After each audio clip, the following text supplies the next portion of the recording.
As the release date for Nolan's magnum opus, The Odyssey is nearing and the swirl of controversies around it keep intensifying. The question is whether this movie will be a hit or a flop. Will the controversies affect the outcome at the box office, or is this all just a storm in the social media teacup which won't matter in the final sweepstakes? The filmmakers hope for the latter.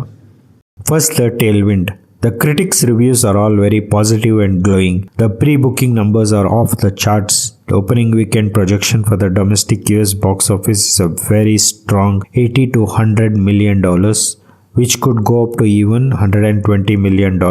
And the global projection is a total of $250 million. Adding previews and special screenings to the total, the movie could make back its entire $250 million production budget within the first weekend itself. The expectation therefore is along the lines of when the Odyssey will cross the $1 billion mark, not if it will cross it. All early indications are therefore that it will be one of the highest grossing movies of the year and will also be a huge awards contender during the awards season starting at the end of the year. And now for the headwinds. There is great resentment that huge compromises in the storytelling, the source material, the casting choices, and the language have been made in order to appease the Oscar gods. The recent trailers have all suffered a lot of backlash with more dislikes and hate comments than the usual praise that Nolan movies attract. The controversies relate to the source material. This movie is based on Emily Wilson's 2017 translation of Odyssey, which he claimed is written from the female perspective and mostly uses modern vocabulary and not based on Homer's original work, which is available in its Greek language. The casting of the characters not being true to the ethnicity or gender in the epic. There are no Greek or Mediterranean origin actors in the movie. They're all mostly Northern European, African, Asian or mixed heritage.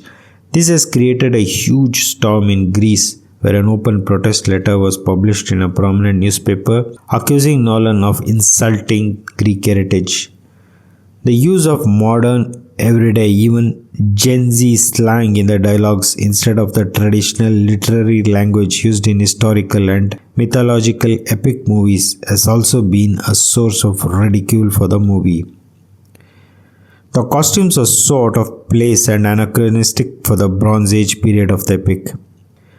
The look and feel of the movie is that of a Norse medieval epic with Viking longships and dark stormy seas reminiscent of the North Sea in place of period-appropriate Bronze Age era ships plying in the waters of the Mediterranean Sea.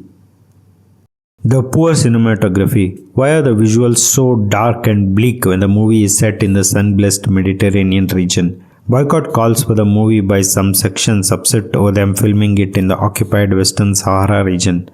Considering all these controversies and believing that these are mostly limited to social media, the filmmakers decided to forego any social media and fan preview screenings, and early access has been limited to only traditional critics who, as pointed at the beginning, have given glowing reviews. The filmmakers have also restricted comments on a few promo posts and trailers to check negative sentiment.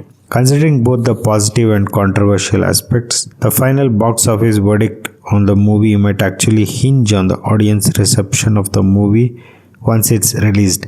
It's the audience reaction which will decide whether the movie catches a tailwind to gather further momentum in the weeks ahead or stall to a standstill after the very first week.